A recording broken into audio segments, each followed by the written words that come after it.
My dear student and respected viewers, welcome to the National University online class. During this pandemic, I feel proud to be the part of this National University online video class lecture as a resource person.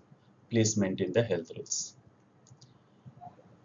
Dear viewers, today I am here with Subject Management, Program BBA Honors 4th Year, Course Code 242603, Name of Course Financial Management. Lecture number 10. Title of the lecture, Lease Financing. It is chapter 6. I am Mohammad Shipon Mia, Associate Professor, Department of Management, Kumilla Victoria Government College, Kumilla.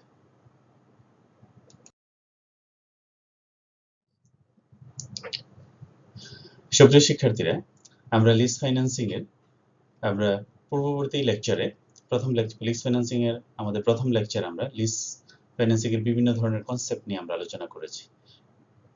এর আগে লেকচারে আমরা আলোচনা করেছি lease কাকে বলে, lease প্রক্রিয়াটি কিভাবে সম্পাদন হয়, লিজের টাইপস গুলো কি কি, অপারেটিং লিজ, ফাইন্যান্সিয়াল লিজের পার্থক্য কি কি, তারপরে লিজের ক্ষেত্রে কোন কোন বিষয়গুলো বিবেচনা করা হয়, লিজের অ্যাডভান্টেজ গুলো কি কি, ডিসঅ্যাডভান্টেজেস গুলো কি কি, বা একটি প্রতিষ্ঠানের জন্য লিজ কতটুকু গুরুত্বপূর্ণ, হ্যাঁ, এবং লিজের ক্ষেত্রে কিভাবে ডিসিশন গুলো নেওয়া হয় ইত্যাদি বিভিন্ন কনসেপ্ট গুলো আমরা পূর্ববর্তী লেকচারে আমরা আলোচনা করেছি। এই লেকচারে আমরা ফোকাস করব মূলত লিজ ভার্সাস পারচেজ ডিসিশন, অর্থাৎ লিজ কনসেপ্ট আর ম্যাথমেটিক্যাল অ্যাপ্লিকেশন নিয়ে আমরা এখানে মূল আলোচনাটা থাকবে। তো লিজ ভার্সাস পারচেজ ডিসিশন অর্থাৎ একটি প্রতিষ্ঠান কি বোরোইং করে অ্যাসেটটা পারচেজ করবে নাকি সে লিজ নিবে, এই সংক্রান্ত সিদ্ধান্তটা কিভাবে গ্রহণ করা হয়ে থাকে আমরা এটা এখানে দেখব। আর সর্বশেষ আমরা দেখব বাংলাদেশে লিজিং যে বিজনেস, লিজিং এর ক্ষেত্রে বাংলাদেশে কি প্রবলেম আছে এবং আর কি প্রসপেক্টস আছে, এই বিষয়গুলো আমরা আলোচনা করব।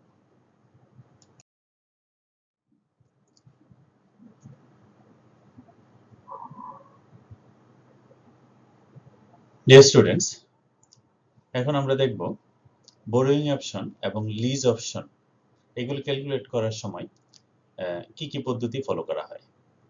তো সাধারণত বোরোইং অপশনের ক্ষেত্রে আমরা একটি কোম্পানির নেট বোরোইং করলে তার যে খরচ হবে, নেট ক্যাশ ফ্লো হবে, সেই net cash floor present value আমরা বের করার চেষ্টা করব। তো প্রেজেন্ট ভ্যালু বের করতে হলে আমাদেরকে যে বিষয়গুলো আগে বের করে নিতে হবে সেগুলো হলো ইনস্টলমেন্ট অফ লোন, অর্থাৎ কোম্পানি বোরোইং করে সে যে অ্যাসেটটা পারচেজ করবে তার ইনস্টলমেন্টটা কত হবে, অর্থাৎ ঋণের ইনস্টলমেন্ট কত হবে সেই ইনস্টলমেন্টটা বের করতে হবে।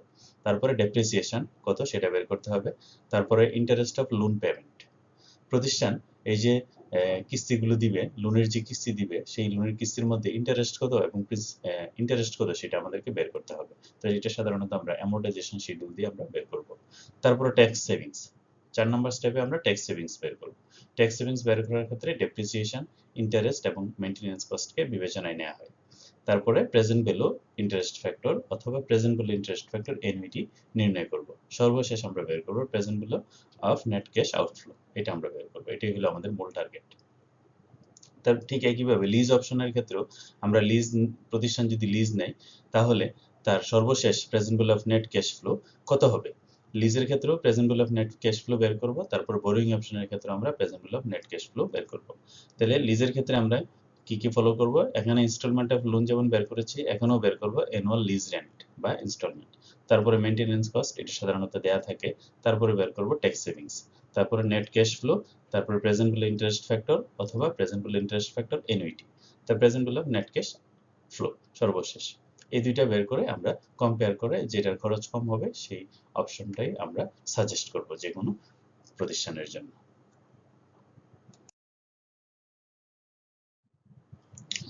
তো এই চ্যাপ্টারে লিজ ফাইন্যান্সিং এর ক্ষেত্রে এই অ্যাব্রিভিয়েশন গুলো ব্যবহার করা হয়ে থাকে। তো এই অ্যাব্রিভিয়েশন গুলোর সাথে তোমরা আশা করি অলরেডি পরিচিত, তারপর আমরা একটু তোমাদের মনে রাখার জন্য এগুলো আমরা একটু রিভাইন্ড করছি। এএলপি, এএলপি মানে হলো, এটা এএলএলপি এর গুণফল না, এটা হলো এএলপি মানে অ্যানুয়াল লোন পেমেন্ট। আমরা সংক্ষেপে এটা ব্যবহার করি বা অনেকে ব্যবহার করে, আবার তুমি অন্য কিছু ব্যবহার করতে পারো। তো এএলপি হলো অ্যানুয়াল লোন পেমেন্ট, এএলআর হলো অ্যানুয়াল লিজ রেন্ট, ডিইপি মানে ডেপ্রিসিয়েশন, আইএনটি মানে ইন্টারেস্ট, এমসি মানে মেইনটেনেন্স কস্ট, টিএস মানে ট্যাক্স সেভিংস বা ট্যাক্স শিল্ড, আবার ট্যাক্স গেইনও বলা হয়, টিপি মানে tax paid. PBIF, present value interest factor, এটি সিঙ্গেল অ্যামাউন্টের ক্ষেত্রে। আর present value interest factor annuity, এটা অ্যানুইটির ক্ষেত্রে ব্যবহার করা হয়।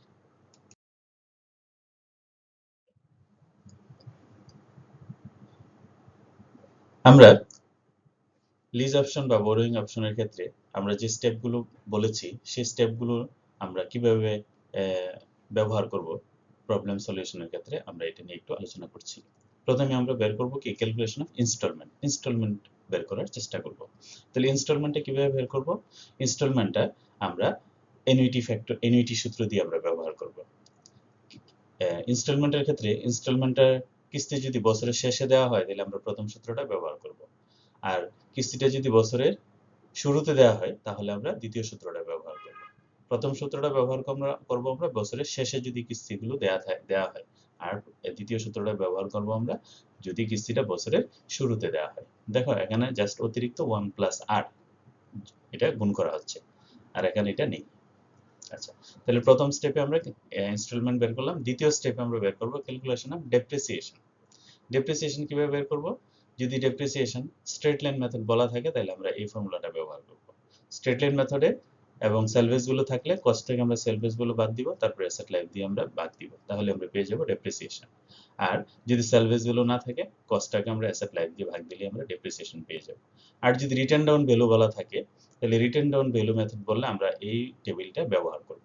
এখানে আমরা বছরগুলি লিখব, আর বুক ভ্যালু অর্থাৎ প্রথম বছরে অ্যাসেটের বুক ভ্যালু এখানে বসবে। তারপরে যত হারে ডেপ্রিসিয়েশন করতে বলবে আমরা এখানে ডেপ্রিসিয়েশনের পরিমাণটা লিখব। তারপরে বুক ভ্যালু থেকে ডেপ্রিসিয়েশনটা বাদ দিলে যেটা থাকবে সেটা হলো রিটার্ন ডাউন ভ্যালু, আর রিটার্ন ডাউন ভ্যালুটা পরবর্তী বছরে হবে বুক ভ্যালু। এভাবে বুক ভ্যালুর উপরে আবার ডেপ্রিসিয়েশন ধরবো, আবার ডেপ্রিসিয়েশনের বুক ভ্যালু থেকে বাদ দিয়ে আবার রিটার্ন ডাউন ভ্যালু বেরোবে। এভাবে অ্যাসেটের লাইফটা যত বছর তত বছর আমরা বুক ভ্যালু এবং রিটার্ন ডাউন ভ্যালু বের করব। সর্বশেষ বছরে যে রিটার্ন ডাউন ভ্যালুটা থাকবে সেটা হবে প্রতিষ্ঠানের যে অ্যাসেটটা ব্যবহার করছে সেই অ্যাসেটের সেলভেজ ভ্যালু। আশা করি তোমরা রিটার্ন ডাউন ভ্যালুটা বুঝতে পেরেছো। এবার আমরা দেখব থার্ড স্টেপ, ট্যাক্স সেভিংস। তো ট্যাক্স সেভিংস বের করার ক্ষেত্রে তিনটা জিনিস লাগে, একটা হলো maintenance cost, interest on loan এবং ডেপ্রিসিয়েশন। এই তিনটা বিষয় জানলে তুমি ট্যাক্স সেভিংস বের করতে পারবে। তাহলে মেইনটেনেন্স কস্ট সাধারণত প্রবলেমে দেয়া থাকে, আর ডেপ্রিসিয়েশন কিভাবে বের করতে হবে সেটা আমরা পূর্ববর্তী স্লাইডে দেখেছি। ইন্টারেস্ট অন লোন এটা কিভাবে বের করতে হবে? তো ইন্টারেস্ট অন লোন বের করার জন্য আমাদেরকে লোন অ্যামোর্টাইজেশন স্কেডিউল বা শিডিউল ব্যবহার করতে হয়। Loan amortisation schedule. তো লোন অ্যামোর্টাইজেশন শিডিউল কি এটা সম্পর্কে তোমরা ফান্ডামেন্টালস অফ ফাইন্যান্সে তোমরা এটা জেনেছো। তো তারপর আমরা একটা বলি, অ্যামোর্টাইজেশন শিডিউল মানে হলো লোন পরিশোধের যে বিবরণ। অ্যামোর্টাইজেশন শিডিউল মানে হলো ঋণ পরিশোধের বিবরণী। তো ঋণ পরিশোধের বিবরণীতে কি থাকে? ঋণ পরিশোধের বিবরণীতে থাকে বছর, বিগিনিং ব্যালেন্স, তারপরে অ্যানুয়াল লোন পেমেন্ট বা কিস্তি, ইন্টারেস্ট, প্রিন্সিপাল এবং এন্ডিং ব্যালেন্স। তো এগুলির যে পৃথকভাবে এগুলো শো করার ক্ষেত্রে যে শিডিউল ব্যবহার করা হয় সেটি হলো অ্যামোর্টাইজেশন শিডিউল। তাহলে এখানে দেখো বিগিনিং ব্যালেন্স জিরো ইয়ার থেকে যদি শুরু হয় তাহলে 0, আর যদি বছরের শেষে শুরু হয় তাহলে 1 দিয়ে শুরু হবে। তাহলে 0 ইয়ারে বিগিনিং ব্যালেন্স, তারপরে অ্যানুয়াল লোন পেমেন্ট কত কিস্তিটা এখানে লিখতে হবে এই কলামে, তারপরে বিগিনিং ব্যালেন্সের উপরে ইন্টারেস্ট হিসাব করে এখানে লিখতে হবে। এই ইন্টারেস্টটা লোন পেমেন্ট থেকে বা কিস্তি থেকে বাদ দিয়ে যেটা থাকবে সেটা হলো প্রিন্সিপাল পেমেন্ট, আর এই প্রিন্সিপাল পেমেন্টটা বিগিনিং ব্যালেন্স থেকে বাদ দিলে যেটা থাকবে সেটা হলো এন্ডিং ব্যালেন্স। আমাদেরকে এটা মনে রাখতে হবে যে সর্বশেষ বছরে আমাদের এন্ডিং ব্যালেন্স হবে 0, তাহলে আমাদের ঋণ পরিশোধটা কমপ্লিট হবে।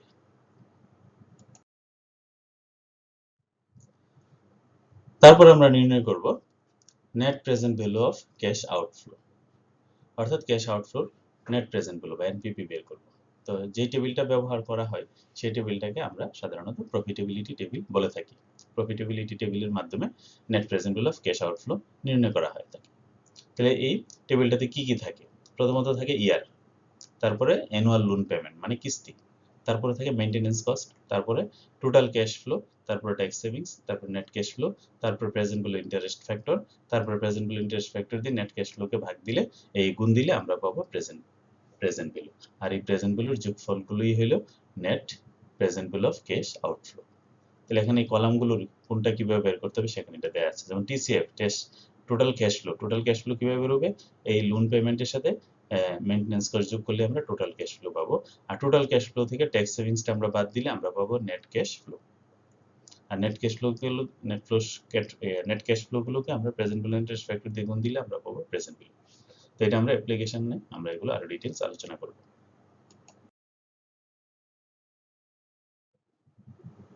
সুপ্রিয় শিক্ষার্থীরা, এখন আমরা একটি প্রবলেম আলোচনার মাধ্যমে আমরা লিজ ফাইন্যান্সিং এর অ্যাপ্লিকেশন দেখব। তো আমরা প্রবলেমটা দেখি। Nowshin limited is thinking of installing a computer. Nowshin limited একটি প্রতিষ্ঠান, সে একটি কম্পিউটার ইনস্টলেশনের বিষয়ে চিন্তা করছে। For that purpose, it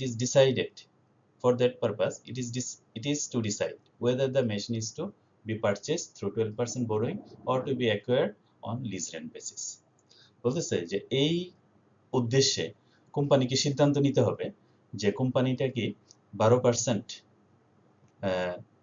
হারে 12% সুদে সে কি বোরোয়িং করে কম্পিউটারটা কিনবে, অর্থাৎ 12% হারে লোন নিয়ে কম্পিউটারটা ক্রয় করবে, নাকি কম্পিউটারটা লিজ নিবে, এই বিষয়ে তাকে সিদ্ধান্ত নিতে হবে। The price of the computer is টাকা 3 লাখ। কম্পিউটারটার দাম হলো 3 lakh. Its annual maintenance cost টাকা 25,000 per year। এই কম্পিউটারটার মেইনটেনেন্স কস্ট বছরে হলো 25,000 টাকা, প্রতি বছরে 25,000 টাকা। And expected life is 5 years। Computer জীবনকাল হলো 5 বছর। It is assumed that the straight line method of depreciation is allowable under Income Tax Act and tax rate is 40%। বলতেছে যে এই ডেপ্রিসিয়েশনের ক্ষেত্রে স্ট্রেট লাইন মেথড ব্যবহার করা যাবে এবং ট্যাক্স রেট হলো 40%। The salvage value of the computer is টাকা 50,000। কম্পিউটারটার salvage value হলো 50%, অর্থাৎ 5 বছর ব্যবহার করার পরে কম্পিউটারটার মূল্য হয়ে যাবে 50,000 টাকা। In case of leasing, the lease rental is টাকা 1 লাখ।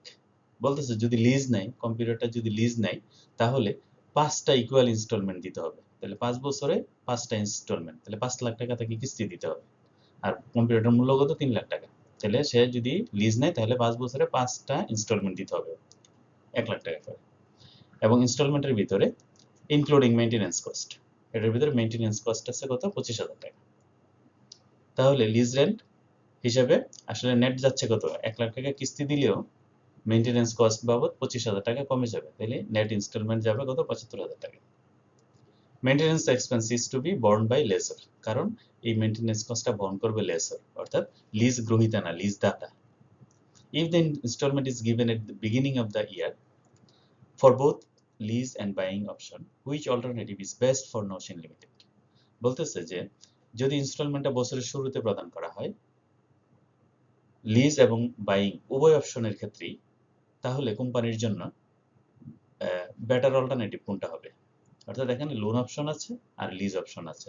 কোম্পানির জন্য বেস্ট বা বেটার অল্টারনেটিভ এই দুইটার মধ্যে ভালো কোনটা হবে, এই বিষয়ে আমাদেরকে সাজেস্ট করতে হবে। তাহলে প্রবলেমটা অ্যানালাইসিসটা আশা করি আমরা বুঝতে পেরেছি। এখন আমরা এটাকে সলভ করার চেষ্টা করব। তাহলে শুরুতেই আসো, আমাদের প্রথম স্টেপ কি? ইনস্টলমেন্ট নির্ণয় করা। আমাদের দুইটা অপশন, একটা বোরোয়িং এন্ড বাইং, অর্থাৎ আমরা ঋণ করে কম্পিউটারটা ক্রয় করব, আর একটা হলো আমরা লিজ নিব। দুইটা অপশন। তাহলে প্রথম অপশন হলো বোরো এন্ড বাইং অপশন। তো বোরো এন্ড বাইং অপশনের ক্ষেত্রে আমাদের কি স্টেপগুলো অনুসরণ করতে হবে আশা করি আমাদের মনে আছে। তো প্রথম স্টেপ হলো ইনস্টলমেন্ট নির্ণয় করা। তো ইনস্টলমেন্ট আমরা দুইটা ফর্মুলা আছে। একটা হলো বছরের শুরুতে যদি ইনস্টলমেন্ট দেওয়া হয় তাহলে একটা ফর্মুলা, আর বছরের শেষে যদি ইনস্টলমেন্ট দেওয়া হয় তাহলে একটা ফর্মুলা। তাহলে এখানে কম্পিউটারের ক্ষেত্রে আমাদেরকে বছরের শুরুতে কিস্তি দিতে হবে। তাহলে যেহেতু বছরের শুরুতে কিস্তি দিতে হবে সেহেতু আমাদের এই ফর্মুলাটা ব্যবহার করতে হবে।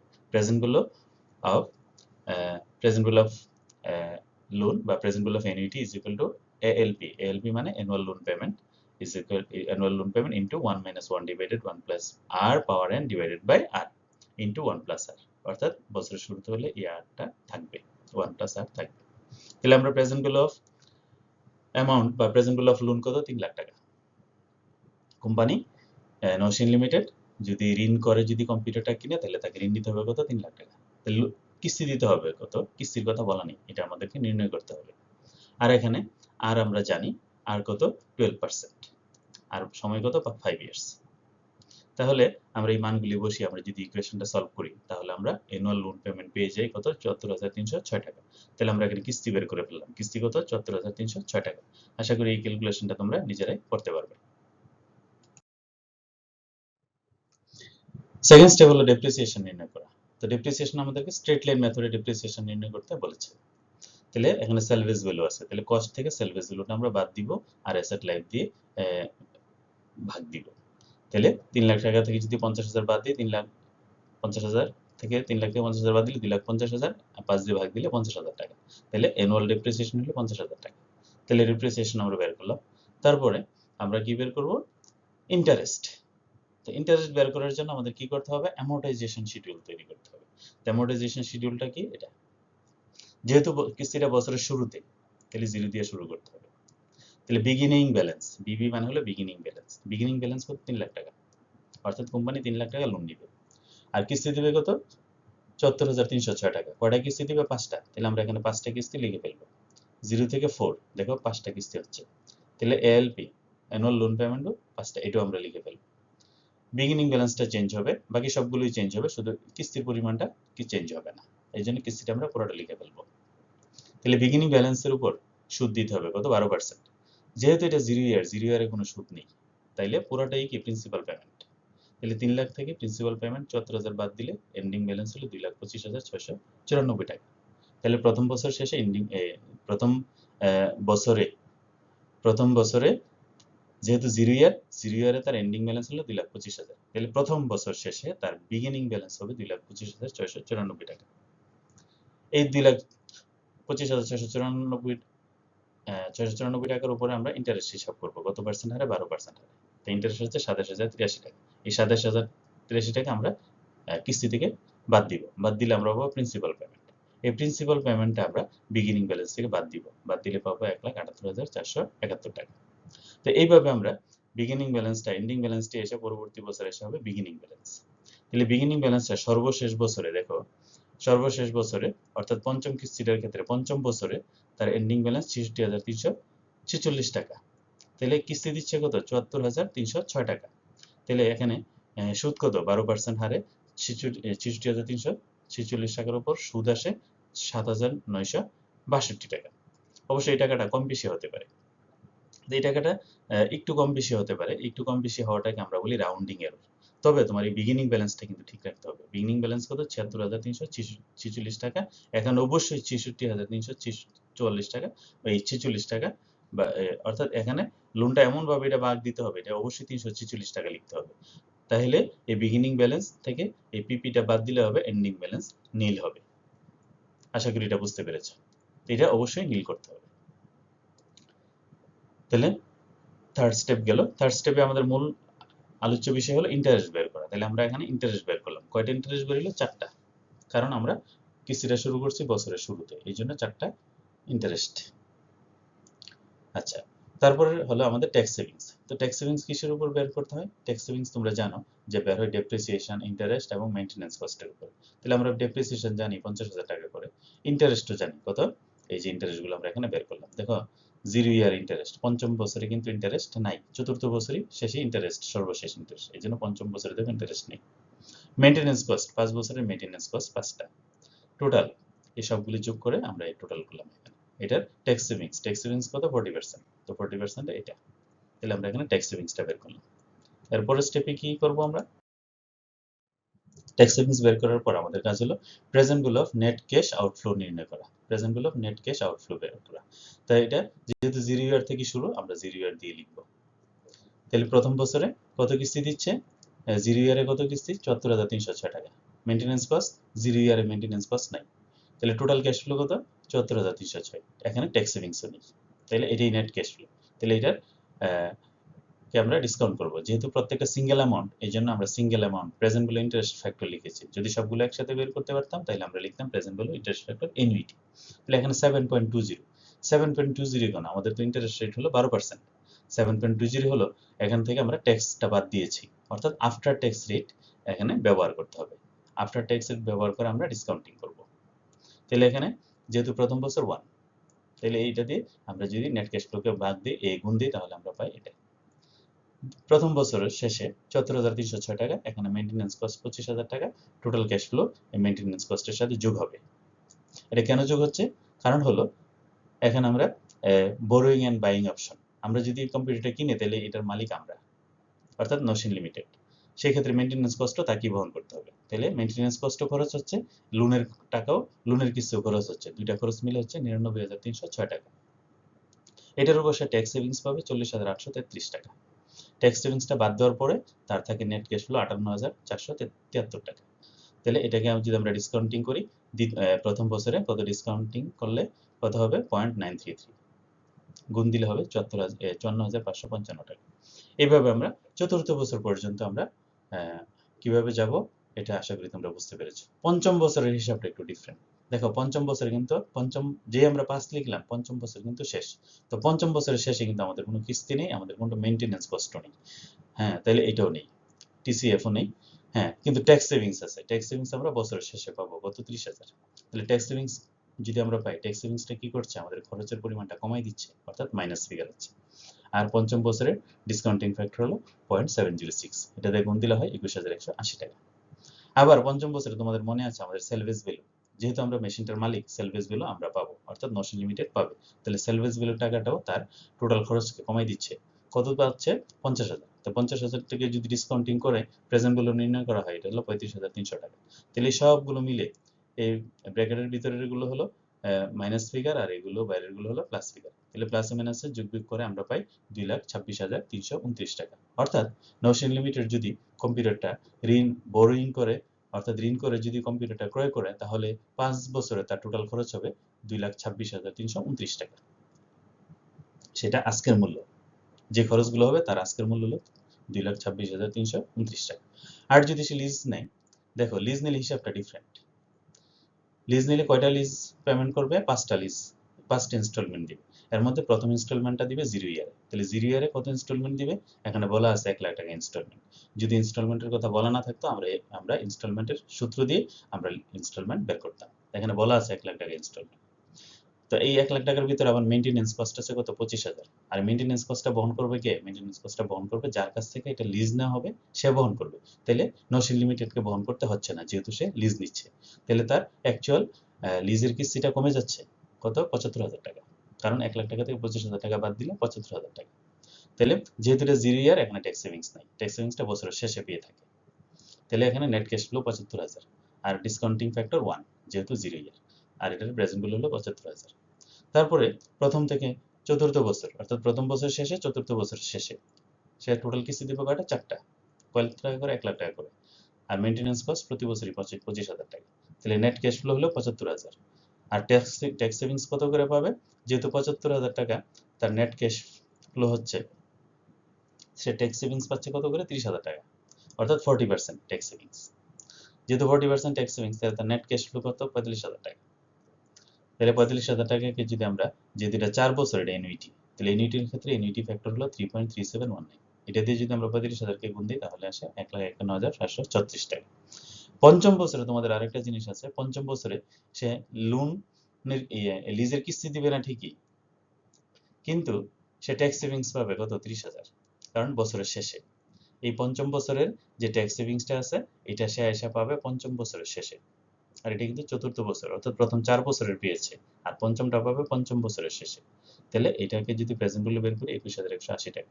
আর এই দুইটা হলো প্লাস ফিগার, এটা হলো মাইনাস ফিগার। তাহলে এগুলি যোগ বিয়োগ করলে তাহলে আমাদের আসে কত? ২,০৫,৫৫৬ টাকা। অর্থাৎ নসিন লিমিটেড যদি লিজ অপশনটা গ্রহণ করে, তাহলে তার যে খরচ হবে সে খরচের প্রেজেন্ট ভ্যালু হলো ২,৫,৫৫৬ টাকা। আর লোনের ক্ষেত্রে হলো এটা। তাহলে আমরা নসিন লিমিটেডকে কি অ্যাডভাইস করব? আমরা নসিন লিমিটেডকে অ্যাডভাইস করতে পারি, যেহেতু লিজ অপশনের ক্ষেত্রে তার প্রেজেন্ট ভ্যালু অফ লিজ অপশনটা কম, খরচটা কম হয়, সেই জন্য সে ব্যবহার করবে লিজ অপশন। যদি লোন অপশন ব্যবহার করে তাহলে তার খরচ বেশি হচ্ছে। এই জন্য আমরা অ্যাডভাইস করব নসিন লিমিটেডকে যে লিজ অপশন যেন সে ব্যবহার করে। তাহলে so the firm is advise to go for leasing as present value of cash flow is lower. আশা করি তোমরা এই প্রবলেম ডিসকাশনটা বুঝতে পেরেছো। এভাবেই তোমরা, তোমাদের বইয়ে অনেক প্রবলেম আছে, এই বিশেষ করে তোমাদের পরীক্ষায় এই টাইপের প্রবলেমই বেশি আসে। এই জন্য এই প্রবলেমটা ভালো করে বুঝে বাসায় ভালো করে প্র্যাকটিস করবে।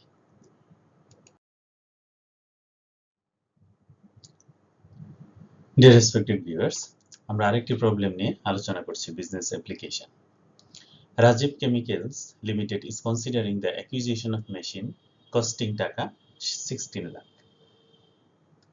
অর্থাৎ রাজীব কেমিক্যালস লিমিটেড সে 16 লাখ টাকা দামের একটি মেশিন অর্জন করার চেষ্টা করছে। The machine has an economic life of 5 years. The company can purchase the machine by borrowing at an annual interest rate of 13%. কি বলছে, মেশিনটার বয়স সীমা হবে 5 বছর এবং কোম্পানি মেশিনটা ক্রয় করতে পারে ঋণ গ্রহণ করে। The company can purchase the machine by borrowing, অর্থাৎ কোম্পানি ঋণ করে মেশিনটা ক্রয় করতে পারে এবং সেই ক্ষেত্রে অ্যানুয়াল ইন্টারেস্ট রেট হবে 13%. The loan should be repaid in 5 years in equal annual instalment at the end of each year. লোনের কিস্তি পরিশোধ করতে হবে 5 বছরে এবং সেই ইনস্টলমেন্টগুলো দিতে হবে বছরের শেষে এবং কিস্তিগুলি হবে সমান। Government provide 5% tax credit for purchasing new industrial machine. Company যে নতুন মেশিন ক্রয় করবে সেই নতুন মেশিন ক্রয়ের ক্ষেত্রে কোম্পানি 5% ট্যাক্স ক্রেডিট প্রদান করবে। সরকার কোম্পানিকে 5% ট্যাক্স ক্রেডিট প্রদান করবে, অর্থাৎ এখানে উৎসাহ দেওয়া হচ্ছে মেশিনারি ক্রয়ের জন্য।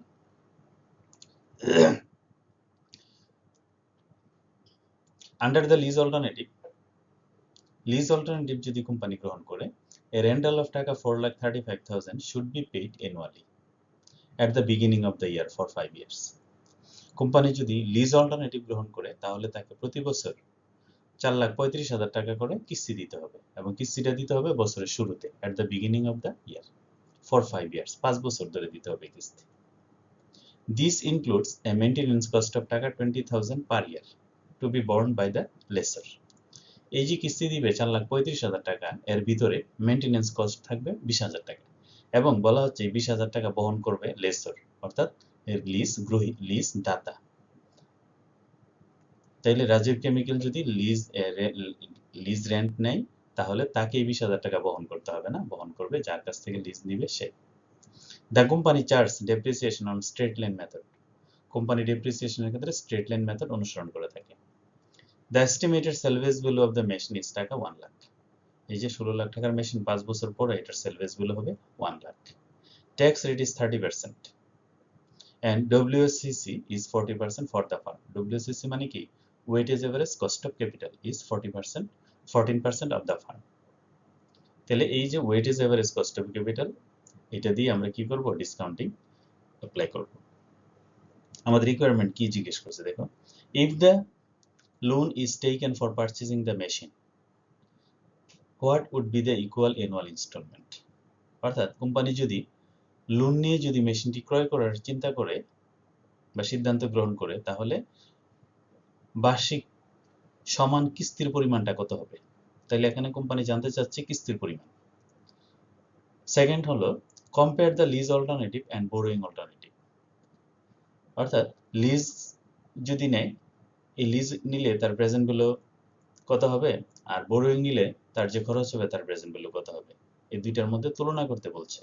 and which alternative should the firm choose, এবং কোন অল্টারনেটিভটা কোম্পানির গ্রহণ করা উচিত। তাহলে এখানে দুইটা অপশন, একটা লোন করে মেশিন ক্রয় করা আর একটা হলো মেশিনটা লিজ নেওয়া।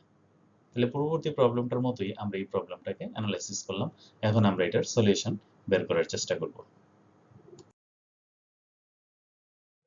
তাহলে দেখো, শুরুতেই আমরা কি আমাদের ফার্স্ট স্টেপে আমরা কি নির্ণয় করব, আমরা ইনস্টলমেন্ট বের করার চেষ্টা করব। তাহলে ইকুয়াল অ্যানুয়াল ইনস্টলমেন্ট। তো ইকুয়াল অ্যানুয়াল ইনস্টলমেন্ট লোনের ক্ষেত্রে কিস্তিটা দিবে কখন, লোনের ক্ষেত্রে কিস্তিটা দিবে বছরের শেষে। তাহলে বছরের শেষে যদি হয় তাহলে আমরা এই ফর্মুলাটা অ্যাপ্লাই করব। তাহলে প্রেজেন্ট ভ্যালু, তাহলে লোনের প্রেজেন্ট ভ্যালু কত, 16 লাখ। তাহলে 16 লাখ এ হলো কি ইনস্টলমেন্ট। তো আমরা এএলপি দিয়েও আমরা লিখি, আবার কখনো কখনো এ দিয়েও লেখা হয়ে থাকে। এ মানে অ্যানুয়াল ইনস্টলমেন্ট। আর এখানে আয়ের মান দেওয়া আছে, আয় মানে কত, ইন্টারেস্ট রেট কত 13%, আর নাম্বার অফ ইয়ার কত 5 ইয়ার্স। তাহলে আমরা যদি এটা সমাধান করি ক্যালকুলেশন করে আমরা পাই a is equal to 4,54,903। অর্থাৎ কোম্পানির অ্যানুয়াল ইকুয়াল ইনস্টলমেন্ট হবে 4,54,903 টাকা। তাহলে আমরা এখানে প্রথম রিকোয়ারমেন্টসের যে ইনফরমেশন জানতে চাওয়া হয়েছে সেটা আমরা এখানে বের করলাম, এটা প্রথম রিকোয়ারমেন্টসের অ্যান্সার। তাহলে ইনস্টলমেন্ট আমাদের বেরিয়ে গেল। তাহলে বোরিং অপশনের ক্ষেত্রে আমাদের যে রিকোয়ারমেন্টস ইনস্টলমেন্ট, এই ইনস্টলমেন্টটা আমরা এটা ব্যবহার করব। সেকেন্ড, আমাদের সেকেন্ড রিকোয়ারমেন্ট কি? Comparing the lease and borrowing option. আমরা লিজ অপশন এবং বোরিং অপশনটা আমরা কম্পেয়ার করব। তাহলে কম্পেয়ার করার জন্য আমরা প্রথমে কি করব? আমরা প্রথমে আমাদের যে বোরিং অপশন আছে, বোরিং এবং লোন, সেটা আমরা বের করার চেষ্টা করব। তাহলে আমরা এখন ইনস্টলমেন্টটা পেয়ে গেলাম। ইনস্টলমেন্ট পাওয়ার পরে আমাদের কি বের করতে হয়? আমাদের ইন্টারেস্ট জানতে হয়। তাহলে ইন্টারেস্ট বের করার জন্য আমরা একটা টেবিল করি, সেটা হলো অ্যামোর্টাইজেশন টেবিল বা অ্যামোর্টাইজেশন শিডিউল। অ্যামোর্টাইজেশন শিডিউল কিভাবে বের করতে সেটা তোমরা জানো, পূর্ববর্তী প্রবলেমে আমরা এটা দেখেছি। প্রথমে বিগিনিং ব্যালেন্স, তাহলে বিগিনিং ব্যালেন্স কত? 16 লাখ। তারপর ইনস্টলমেন্টগুলো যেহেতু সমান, আমরা ইনস্টলমেন্টগুলো আগে লিখে ফেলবো ইনস্টলমেন্ট। তারপর বিগিনিং ব্যালেন্সের উপর সুদ ধরতে হবে। সুদ কত? 13%। 13%-এ কত আসে? 2,08,000 টাকা। তাহলে এই 4,54,903 টাকা থেকে 2,08,000 টাকা আমরা বাদ দিব। বাদ দিলে আমরা পাবো প্রিন্সিপাল পেমেন্ট কত? 2,46,903 টাকা।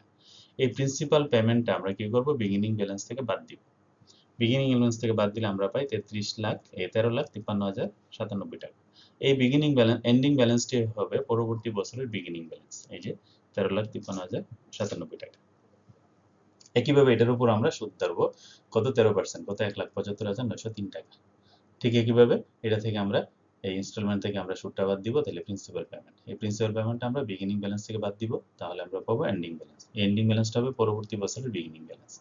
এইভাবে পঞ্চম বছরে এসে আমাদের প্রিন্সিপাল পেমেন্টটা অবশ্যই বিগিনিং ব্যালেন্সের সমান হবে। কত? 4,02,572 টাকা। এখনো 4,02,572 টাকা। যদি কম বেশি হয় তাহলে এই সুদের পরিমাণটাকে আমরা কম বেশি করব। যদি 2-4-5 টাকা এদিক সেদিক হয় আমরা এটাকে অ্যাডজাস্ট করব। এটাকে বলা হয় রাউন্ডিং এরর। অবশ্যই এন্ডিং ব্যালেন্স নীল হতে হবে। এর এখানে আমরা কি বের করলাম? ইন্টারেস্টটা বের করলাম। এই ইন্টারেস্টটা আমাদের পরবর্তীতে কাজে লাগবে। তারপরে দেখো ট্যাক্স সেভিংস।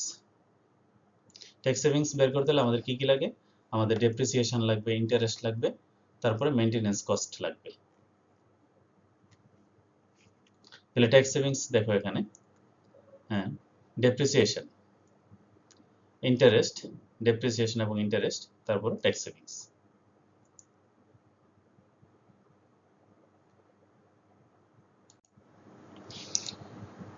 তাহলে এখানে ডেপ্রিসিয়েশন এবং ইন্টারেস্ট দুটো যোগ করলে হয় 3,02,08,000, যোগ করলে 5,08,000।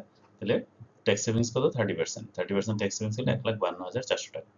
এভাবে আমরা 5 বছরের ডেপ্রিসিয়েশন এবং ইন্টারেস্টের প্রতি বছরের ট্যাক্স সেভিংস গুলো আমরা এখানে বের করলাম।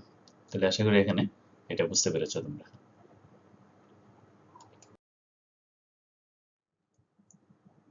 সুপ্রিয় শিক্ষার্থীরা, এখন আমরা দেখব প্রেজেন্ট ভ্যালু অফ বোরোইং অপশন। তো প্রেজেন্ট ভ্যালু অফ বোরোইং অপশন বের করার ক্ষেত্রে যে আমাদের রিকোয়ারমেন্টস গুলো ছিল সেগুলো আমরা পূর্ববর্তী স্লাইডে বের করেছি।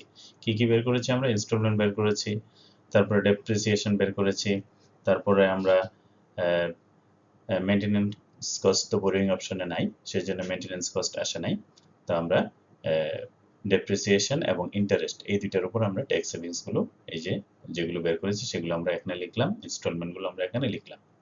আর দেখো সরকারের সেখানে একটা ইনভেস্টমেন্ট সেভিংস ছিল। ইনভেস্টমেন্ট অর্থাৎ কোনো প্রতিষ্ঠান যখন মেশিনারিজ ক্রয় করবে সেই ক্ষেত্রে ক্যাপিটাল ইনভেস্টমেন্টের কারণে সরকার তাকে ইনসেনটিভ দিচ্ছে কত পার্সেন্ট? 5%। তাহলে টোটাল কত টাকার মেশিনারি, টোটাল কত টাকার ইকুইপমেন্ট? 16 লাখ টাকা। তাহলে 5% হিসেবে 16 লাখ টাকার 5 লাখ 5 16 80, অর্থাৎ 80,000 টাকা। তো এই 80,000 টাকা প্রথম বছরে এটা ট্যাক্স সেভিংস পাবে। তাহলে এই ট্যাক্স সেভিংস পাওয়ার কারণে তার খরচটা কি হবে? এখানে কমে যাবে। তাহলে প্রতিষ্ঠান ইনস্টলমেন্ট, লোন ইনস্টলমেন্ট আসছে তার 4,54,903 টাকা। এখানে tax savings 1,52,400 plus investment tax savings 80,000। তাহলে তার টোটাল সেভিংস কত? টোটাল সেভিংস হলো 1,52,400 যোগ 80,000। তাহলে টোটাল সেভিংস হলো 3,32,000, এই 2,32,400। এই টোটাল সেভিংসটা এই ইনস্টলমেন্ট থেকে বাদ যাবে। ইনস্টলমেন্ট থেকে বাদ দিলে তার ক্যাশ ফ্লো আফটার ট্যাক্স এটা হলো 2,22,503 টাকা।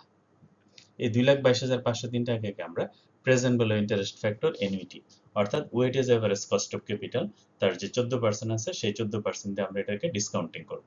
তাহলে প্রথম বছরে ডিসকাউন্টিং ফ্যাক্টর হলো 0.877। যেহেতু এটা প্রত্যেকটা বছর আলাদা আলাদা সিঙ্গেল পেমেন্ট, সেই জন্য ইন্টারেস্ট ফ্যাক্টর এখানে এনইটি হয়নি। তাহলে 0.877 দিয়ে যদি আমরা 2,12,503 কে গুণ দিই তাহলে আমাদের 1,95,135 টাকা। তাহলে আমরা কিভাবে এই প্রেজেন্ট ভ্যালুটা বের করেছি এটা তোমরা বুঝতে পেরেছো। ঠিক একইভাবে দ্বিতীয় বছরে ইনস্টলমেন্ট 4,54,903 টাকা, ট্যাক্স সেভিংস 1,42,771 টাকা। এখানে কিন্তু ইনভেস্টমেন্ট সেভিংস নেই, কারণ ইনভেস্টমেন্ট সেভিংস শুধুমাত্র একবারই পাবে, বারবার না। টোটাল সেভিংস কত? এটাই 1,42,771। আর ক্যাশ ফ্লো আফটার ট্যাক্স, তাহলে ইনস্টলমেন্ট থেকে তার ট্যাক্স সেভিংসটা বাদ দিলে যেটা থাকে সেটি হলো ক্যাশ ফ্লো আফটার ট্যাক্স, কত? 3,12,132। তো দ্বিতীয় বছরের প্রেজেন্ট ভ্যালু ইন্টারেস্ট ফ্যাক্টর হলো 0.769। এটা দিয়ে যদি আমরা এটার গুণ দিই আসে 2,40,030 টাকা, অর্থাৎ এটা হলো প্রেজেন্ট ভ্যালু। এভাবে আমরা পঞ্চম বছরের 5 বছরের ইনস্টলমেন্টের যে নেট যে ক্যাশ ফ্লো আফটার ট্যাক্স সেটার আমরা প্রেজেন্ট ভ্যালু এখানে বের করলাম। পঞ্চম বছরে তোমাদের মনে আছে সেলভেজ ভ্যালু, অর্থাৎ 5 বছর ব্যবহার করার পরে মেশিনটার সেলভেজ ভ্যালু হবে 1 লাখ টাকা। এই 1 লাখ টাকাও তার এক ধরনের আয়, এটা তার খরচকে কমাই দিচ্ছে, তাহলে এই জন্য এটা নেগেটিভ। তাহলে পঞ্চম বছরে ডিসকাউন্টিং ফ্যাক্টর কত? 0.519। এটা দিয়ে যদি আমরা এটার গুণ দিই আসে 51,900 টাকা। তাহলে টোটাল প্রেজেন্ট ভ্যালু এই এগুলো প্লাস ফিগার, এগুলো থেকে আমরা এটার বাদ দিলে আমরা পাই 9,81,039 টাকা। অর্থাৎ এই প্রতিষ্ঠান যদি তোমার বোরোয়িং অপশন ব্যবহার করে, অর্থাৎ ঋণ করে যদি সে বোরোয়িং করে যদি সে মেশিনটা ক্রয় করে 16 লাখ টাকা দিয়ে, তাহলে এই 5 বছরে তার যে খরচ হবে সেই খরচের আজকের মূল্য হলো 9,81,039 টাকা। তাহলে বোরোয়িং অপশনটা তোমরা বুঝতে পেরেছো।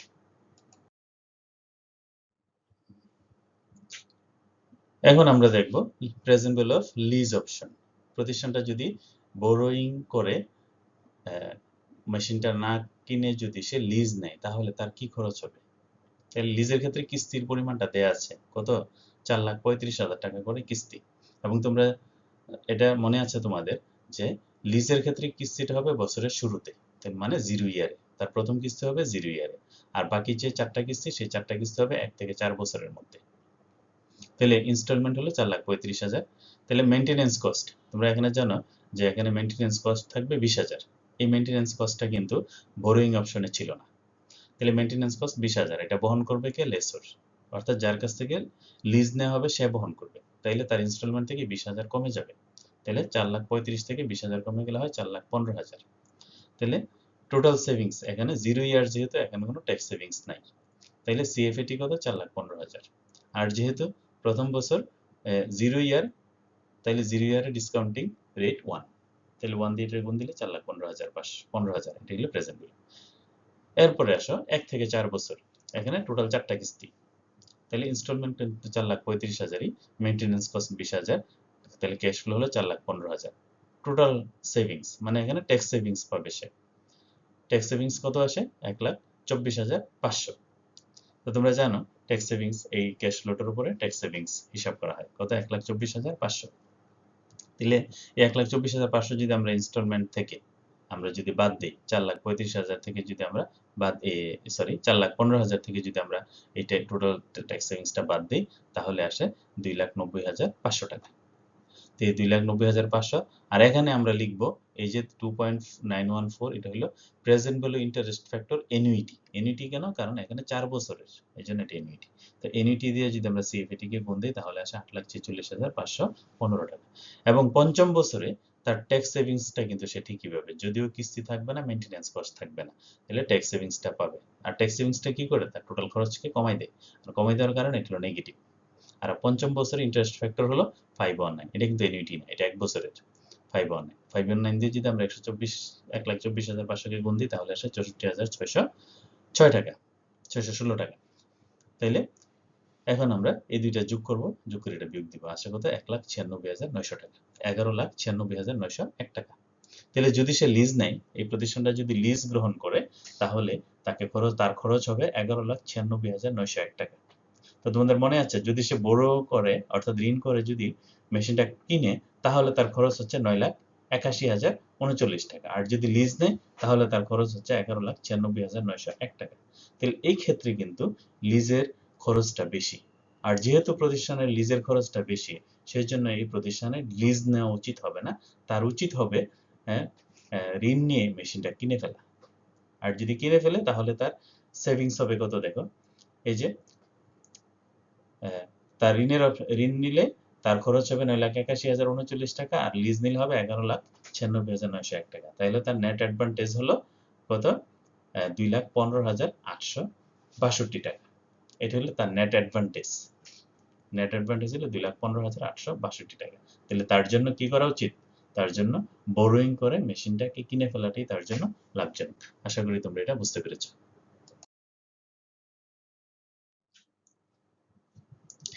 এবার আসো আমরা দেখব ব্রেক ইভেন লিজ রেন্ট। তো ব্রেক ইভেন লিজ রেন্ট এই কনসেপ্টটা তোমাদের জন্য নতুন। তো ব্রেক ইভেন লিজ রেন্ট হলো এমন একটি লিজ রেন্ট, অর্থাৎ এমন পরিমাণ লিজ রেন্ট, যে পরিমাণ লিজ রেন্ট অর্থাৎ যে পরিমাণ লিজের কিস্তি হলে লাভও হবে না লোকসানও হবে না, সেটা হলো ব্রেক ইভেন লিজ রেন্ট। তো হইলে আমরা ব্রেক ইভেন শব্দটাকে আমরা বুঝি যে ব্রেক ইভেন হলো এমন একটি অবস্থা যেখানে টোটাল খরচ এবং টোটাল আয় সমান হয়, অর্থাৎ লাভও হয় না লোকসানও হয় না, এই অবস্থাটা হলো ব্রেক ইভেন। তো লিজ রেন্টের ক্ষেত্রেও এই ব্রেক ইভেন কনসেপ্টটা ব্যবহার করা হয়েছে, অর্থাৎ লিজ রেন্টটা লিজের কিস্তিটা এমন পরিমাণ হবে যাতে প্রতিষ্ঠানের লাভও হবে না লোকসানও হবে না, সমান সমান, অর্থাৎ প্রতিষ্ঠান গেইনও হবে না লুজারও হবে না। তাহলে এই লিজ রেন্ট বের করার জন্য এখানে কয়েকটা ফর্মুলা আছে, দেখো। BLER, cost minus present value of depreciation tax shield is divided by present value interest factor annuity into 1 minus TC মানে corporate tax। R PBA, present value of amount বা লোনের পরিমাণ, ALR, annual lease rent into 1 minus TC into PBIFA into depreciation tax shield into present value interest factor annuity। তো এখানে এই তিনটা formula ব্যবহার করা হয়। তবে আমাদের এখানে এই সংক্ষিপ্ত আলোচনায় আমরা এই তিনটা ফর্মুলা নিয়ে আলোচনা করতে পারবো না। আমরা একটা ফর্মুলা নিয়ে অ্যাপ্লিকেশন দিয়ে কিভাবে ব্রেক ইভেন লিজ রেন্ট বের করতে হয় আমরা এটার অ্যাপ্লিকেশনটা একটু আলোচনা করব। তো একটা উদাহরণ দেখো এখানে। Phoenix insurance company is considering entering the computer leasing business.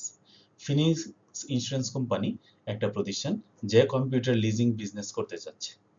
Main frame computer can be purchase for টাকা 3 লাখ, অর্থাৎ সে মেইন ফ্রেম কম্পিউটার কিনতে যাচ্ছে 3 লাখ টাকা ইচ প্রতিটা, and in turn be leased for 8 years, এবং সে এটা 8 বছরের জন্য লিজ দিতে পারে, with initial payment occurring at the end of the first year, এবং কিস্তিটা হবে প্রথম বছরের শেষ থেকে শুরু হবে। অ্যাজিউম দ্যাট, আমাদেরকে ধরতে বলছে, the company uses straight line method of depreciation.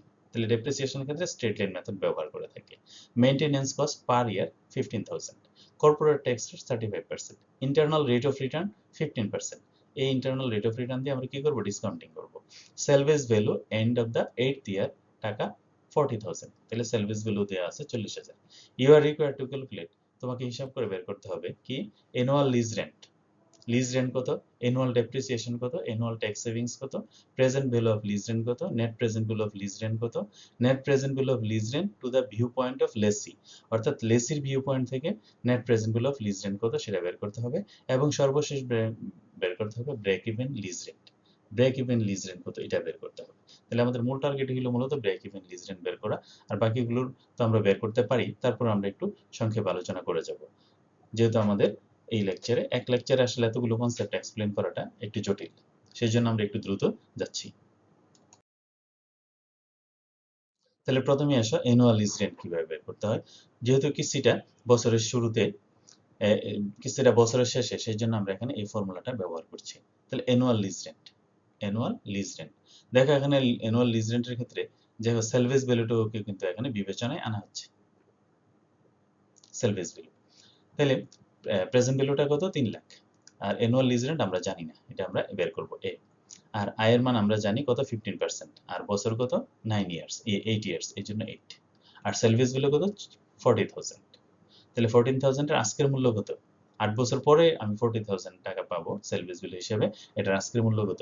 1 plus 0.15 পাওয়ার 8। অর্থাৎ আমার ইনস্টলমেন্ট, আমার যে খরচ, অ্যানুয়াল লিজ রেন্টের পরিমাণটা কিন্তু সেলভেজ ভ্যালুটা কমাই দিচ্ছে, এই জন্য এটা এখানে আমার এটার সাথে এটা যোগ হচ্ছে, যোগ হয়ে এটা থেকে বিয়োগ হবে। তাহলে আমরা যদি এটা ইকুয়েশনটা সলভ করি তাহলে এর ভ্যালু পাই কত? 63,941, অর্থাৎ 63,941 টাকা। এটা হলো আমার অ্যানুয়াল লিজ রেন্ট। তাহলে প্রথম রিকোয়ারমেন্টসটা তোমরা বুঝতে পেরেছো। সেকেন্ড রিকোয়ারমেন্টস হলো অ্যানুয়াল ডেপ্রিসিয়েশন। তাহলে ডেপ্রিসিয়েশন কি? Total cost minus salvage value divided by life, useful life. তাহলে প্রতিষ্ঠানের বছর কত? 8 বছর, আর তার টোটাল কস্ট হলো 3 লাখ, সেলভেজ ভ্যালু 40,000। তাহলে স্ট্রেট লাইন মেথড যেহেতু আমরা পাই 32,500 টাকা। তাহলে ডেপ্রিসিয়েশন কত এটাও বের করে ফেললাম। Depreciation calculation of tax savings. Tax সেভিংসটা বের করতে হবে কিসের উপরে? আমরা জানি ডেপ্রিসিয়েশন এবং মেইনটেনেন্স কস্ট এবং অ্যানুয়াল ট্যাক্স সেভিংস কত 16। তাহলে অ্যানুয়াল অন ডেপ্রিসিয়েশন হলো ডেপ্রিসিয়েশন উপর 32,500 টাকার উপর 35% কত 11,375 টাকা, আর মেইনটেনেন্স হলো 15,000 টাকা, এটার উপর 35% কত 5,250 টাকা। তাহলে আমরা এখানে এটা বুঝতে পারলাম যে লিজ রেন্টের ক্ষেত্রে তার ট্যাক্স সেভিংস হবে এগুলো ডেপ্রিসিয়েশন এবং মেইনটেনেন্স কস্ট। পরবর্তীতে ডিসকাউন্টিং ফ্যাক্টর। তো ডিসকাউন্টিং ফ্যাক্টর কত? আমরা জানি কোম্পানির ইন্টারনাল রেট অফ রিটার্ন হলো 15%। তাহলে 15% থেকে ট্যাক্স রেটটা আমরা বাদ দিই, আফটার ট্যাক্স রেট অফ রিটার্নে যাই, আফটার ট্যাক্স হলো 9.75%। এটা হলো আমাদের ডিসকাউন্টিং ফ্যাক্টর। এই 9.75 দিয়ে আমরা ডিসকাউন্টিং করব। তাহলে যেহেতু এটা এনুইটি, তাহলে এনুইটি হলে present value interest factor annuity কত বছর? 8 বছর। 8 বছরের এনুইটি ফ্যাক্টরটা আমরা এখানে বের করলাম 5.3838। তাহলে আমরা এখানে ডিসকাউন্টিং ফ্যাক্টরটা কিভাবে বের করা হলো এটা আমরা বুঝতে পারলাম। আর যদি সিঙ্গেল অ্যামাউন্ট হয় তাহলে এটা এই ফর্মুলাটা দিয়ে আমরা ব্যবহার করব। Table for calculation of present value of lease rent. এখন লিজ রেন্টের ক্ষেত্রে তার টোটাল প্রেজেন্ট ভ্যালুটা কত আসে দেখো। তাহলে কিস্তিটা হবে বছরের শেষে, তাহলে 1 থেকে 8 বছর। প্রতি বছরের লিজ রেন্ট সমান কত? 63,941 টাকা। মেইনটেনেন্স কস্ট কত? 15,000। আর মেইনটেনেন্স কস্টটা কে বহন করবে? লেসর। তাহলে টোটাল ক্যাশ ফ্লো কত হয়ে যাচ্ছে? তাহলে 63,941 থেকে 15,000 বাদ দিলে 48,941 টাকা। এটার উপর আমরা ট্যাক্স সেভিংস পাবো। ট্যাক্স সেভিংস কত? 16,625 টাকা। তাহলে 16,625 টাকা যদি ট্যাক্স সেভিংস হয়, হ্যাঁ 16,625 টাকা। তাহলে এটা কিভাবে? প্রিয় শিক্ষার্থীরা, তোমরা এখানে দেখো আমরা সাধারণত কি করি? ট্যাক্স সেভিংসটা আমরা ক্যাশ ফ্লো থেকে বাদ দিই। যেহেতু এই প্রবলেমে বলা হচ্ছে লেজির দৃষ্টিভঙ্গি থেকে আমাদেরকে প্রেজেন্ট ভ্যালুটা বের করতে হবে। লেজি মানে লিজ গ্রহীতা, লিজ গ্রহীতার দৃষ্টিভঙ্গি থেকে, তার পয়েন্ট অফ ভিউ থেকে আমাদেরকে এটা বের করতে হবে। তো লিজ গ্রহীতা তো ট্যাক্স সেভিংস পায় না। Tax savings maintenance cost plus maintenance cost plus ডেপ্রিসিয়েশনের উপরে লিজ গ্রহীতা ট্যাক্স সেভিংস পায় না। তাহলে এই যে ট্যাক্স সেভিংসটা আছে, তাহলে যদি লিজ গ্রহীতা হয়, তাহলে লিজ গ্রহীতার জন্য সে যদি মালিক হয়, অর্থাৎ মেশটা যদি কিনে, তাহলে সে এটা থেকে বঞ্চিত হবে। তাহলে লিজের ক্ষেত্রে এটা তার অপরচুনিটি কস্ট। তাহলে এই অপরচুনিটি কস্টটা এটার সাথে যোগ হবে, যোগ হয়ে তার টোটাল খরচটা বের হবে। তাহলে এখানে ক্যাশ ফ্লো হচ্ছে তার 48,941 টাকা, আর ট্যাক্স সেভিংস বাবদ সে এটা থেকে বঞ্চিত হচ্ছে 16,625 টাকা। তাহলে তার এখানে টোটাল ক্যাশ ফ্লো হচ্ছে এই দুইটার যোগফল 65,566 টাকা। তারপরে দেখো ট্যাক্স পেইড।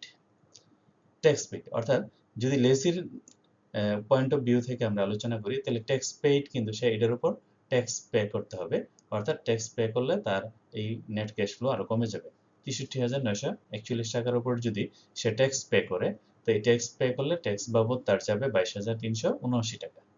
তাহলে এই ট্যাক্স পে করলে তার প্রকৃতপক্ষে নেট ক্যাশ ফ্লো কত হবে? তাহলে লিজ রেন্ট থেকে সে ট্যাক্স পে করলে যেটা থাকবে সেটি হলো তার নেট ক্যাশ ফ্লো। তাহলে নেট ক্যাশ ফ্লো কত? নেট ক্যাশ ফ্লো হলো 43,187 টাকা। 43,187 টাকা। তাহলে আশা করি এটা বুঝতে পেরেছ। এখানে তার টোটাল ক্যাশ ফ্লো হলো 65,566 টাকা, আর এর উপর ট্যাক্স পে করতেছে কত? 22,369 টাকা।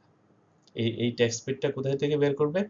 এখান থেকে এই লিজ রেন্টের উপরে ট্যাক্স দিবে সরকারকে, কর্পোরেট ট্যাক্স রেট। তাহলে কর্পোরেট ট্যাক্স রেট দিয়ে গুণ দিলে এটা আসবে 22,379 টাকা। এটা কি করব আমরা? টোটাল ক্যাশ ফ্লো থেকে বাদ দিব। বাদ দিয়ে আমরা পাবো নেট ক্যাশ ফ্লো কত? নেট ক্যাশ ফ্লো আসে 43,187 টাকা। এটার আজকের প্রেজেন্ট ভ্যালু কত? যেহেতু এটা এনুইটি, আমরা এনুইটি ফ্যাক্টর এই যে 9.75% ব্যবহার করে আমরা এনুইটি ফ্যাক্টর পাচ্ছি 5.3838। এই যে এনুইটি ফ্যাক্টরটা এখানে হিসাব করা হয়েছে, এখানে দেখো। এখন এটাকে গুণ দিলে আমরা পেয়ে যাই প্রেজেন্ট ভ্যালু কত? 2,32,510। আর দেখো অষ্টম বছরে সেলভেজ ভ্যালু হিসাবে সে পাচ্ছে কত? 40,000 টাকা। সেলভেজ ভ্যালু হিসাবে 40,000 টাকা। এই 40,000 টাকা কিন্তু তার খরচকে কমাচ্ছে না। যেহেতু আমরা লেসির দৃষ্টিভঙ্গি থেকে বিবেচনা করছি, সেজন্য এই সেলভেজ ভ্যালুটাও কি তার জন্য অপরচুনিটি কস্ট। অর্থাৎ সে মালিক হলে কি করতো? এই 40,000 টাকা পাইতো। যেহেতু সে মালিক না, সেহেতু সে 40,000 টাকা পাবে না। লেসি কি করবে? এই 40,000 টাকা তার অপরচুনিটি কস্ট হিসাবে এটা কি তার একটা খরচ, এটাও তার খরচের পরিমাণটা বাড়াই দিচ্ছে। তাহলে এটা অষ্টম বছরে, যেহেতু 1 বছরে ডিসকাউন্টিং করলে আসে 0.4751, প্রেজেন্ট ভ্যালু হলো 19,004 টাকা। দুইটা যোগ করলে টোটাল প্রেজেন্ট ভ্যালু হবে 2,51,514 টাকা। এটা হলো লেসির দৃষ্টিভঙ্গি থেকে যদি আমরা বিবেচনা করি, তাহলে এই লিজ কন্ট্রাক্টের প্রেজেন্ট ভ্যালু হবে 2,51,514 টাকা।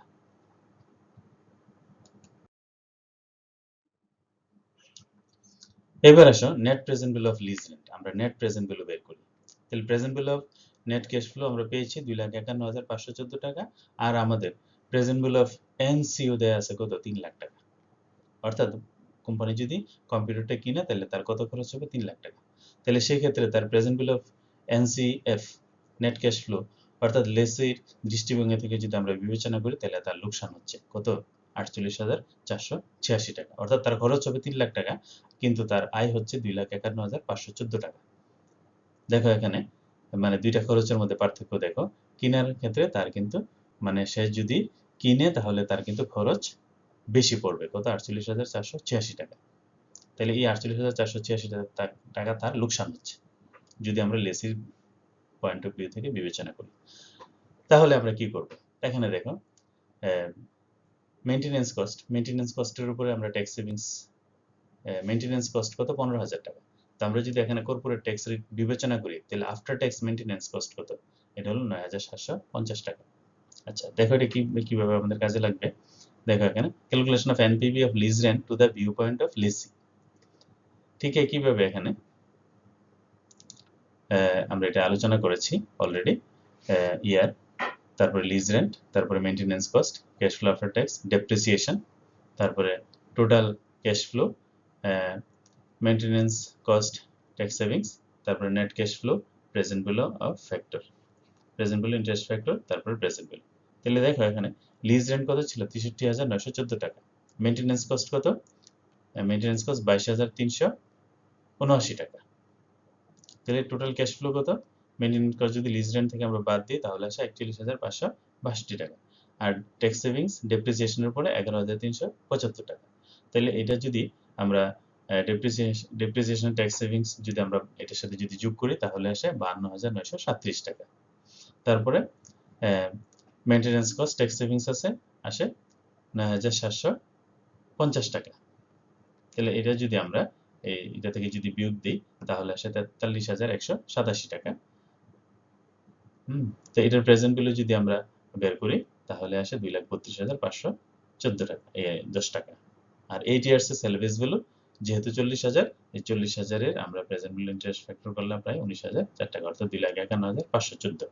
তাহলে এখানে দেখো প্রেজেন্ট ভ্যালু অফ এনসিও হলো 3 লাখ টাকা, প্রেজেন্ট ভ্যালু অফ এনসিএফ হলো 2,51,514 টাকা।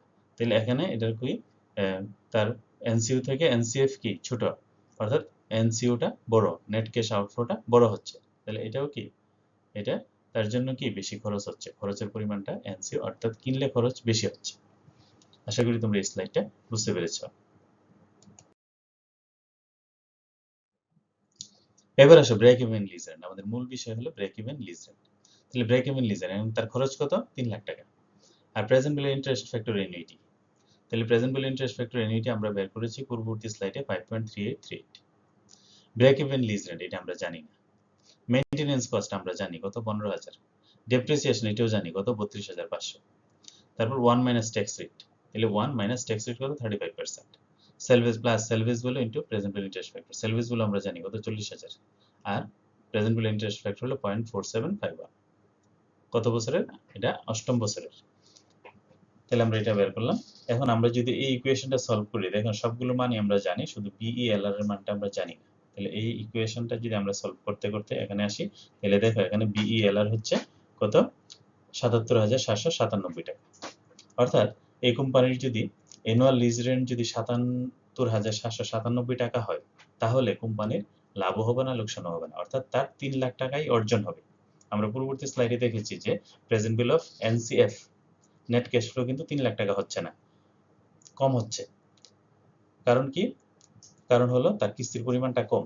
তার কিস্তির পরিমাণটা যদি 77,797 টাকা হয় তাহলে তার কিস্তি মানে তার যে 3 লাখ টাকা যে ইনভেস্টমেন্ট, সেই 3 লাখ টাকা ফেরত আনতে সক্ষম হবে। অর্থাৎ ৭৭,৭৯৭ টাকা কিস্তির ধরে যদি আমরা হিসাবগুলো করি, তাহলে তার 3 লাখ টাকা উঠে আসবে, অর্থাৎ 3 লাখ টাকা সমান হবে। আবার ৭৭,৭৯৭ টাকার বেশি যদি আমরা কিস্তি দেই, তাহলে তার 3 লাখ টাকার চেয়ে বেশি আসবে। আর ৭৭,৭৯৭ টাকার যে যদি কম হয়, তাহলে 3 লাখ টাকার কম আসবে।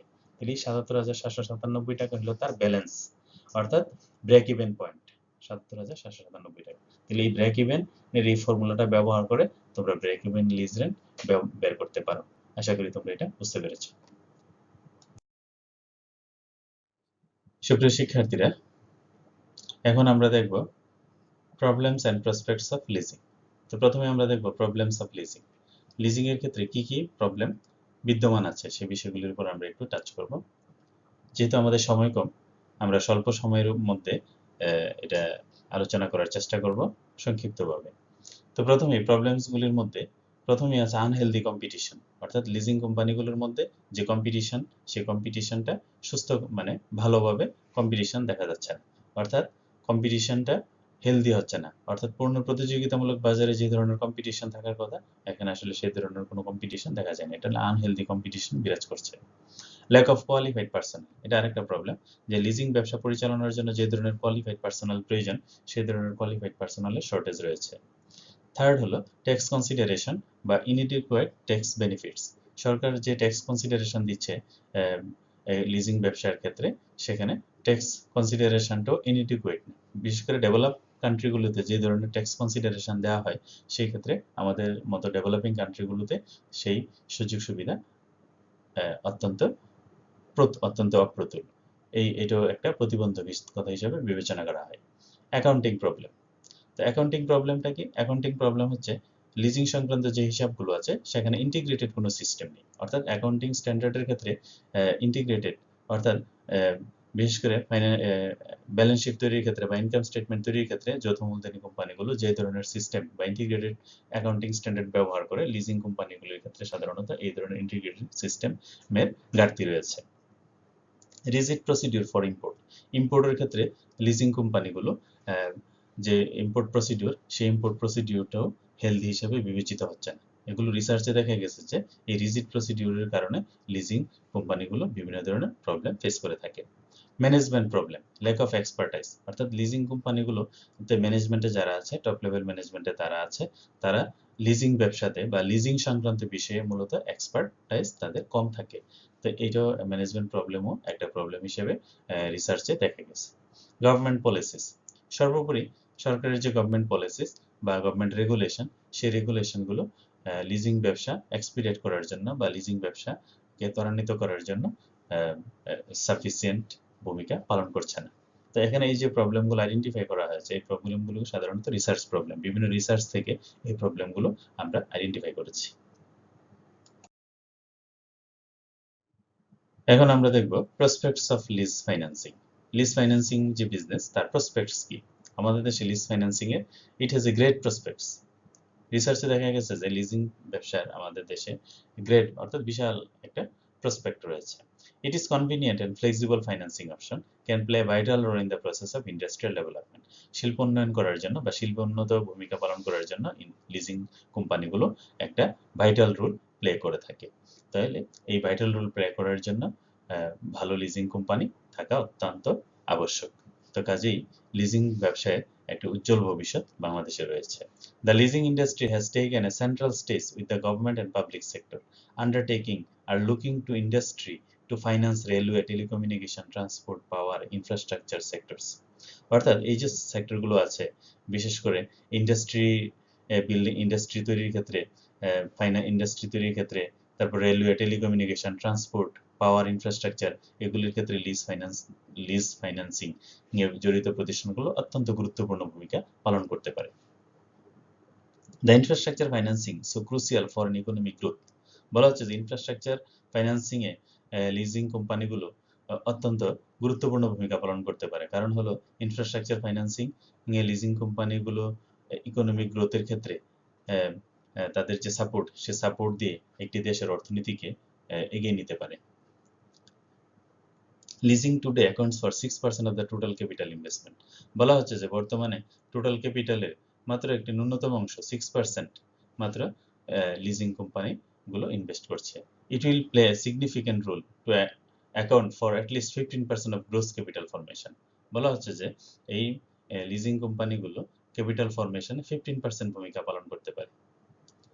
The world leasing industry grow at the rate of 10%। বিশ্বের লিজিং কোম্পানিগুলো গড়ে 10% হারে প্রবৃদ্ধি অর্জন করছে। কাজেই দেখা যাচ্ছে যে লিজিং ব্যবসা সারা বিশ্বে যেমন অত্যন্ত গুরুত্বপূর্ণ ভূমিকা পালন করছে, আমাদের দেশেও লিজিং ব্যবসার একটি গুরুত্বপূর্ণ ভূমিকা পালন করার সুযোগ রয়েছে। As the economy is opened up, there will be substantial demand for a variety of leasing products such as cross-border lease, leverage lease, etc. বলা হচ্ছে যেহেতু আমাদের ইকোনমি ওপেন হয়ে গেছে এবং আরো ওপেন হচ্ছে, সেই ক্ষেত্রে লিজিং কোম্পানিগুলো বিভিন্ন ধরনের প্রোডাক্ট, বিশেষ করে আন্তর্জাতিক আন্তর্জাতিক ব্যবসার মাধ্যমে বা ইন্টারন্যাশনাল সাপোর্টিং এর মাধ্যমে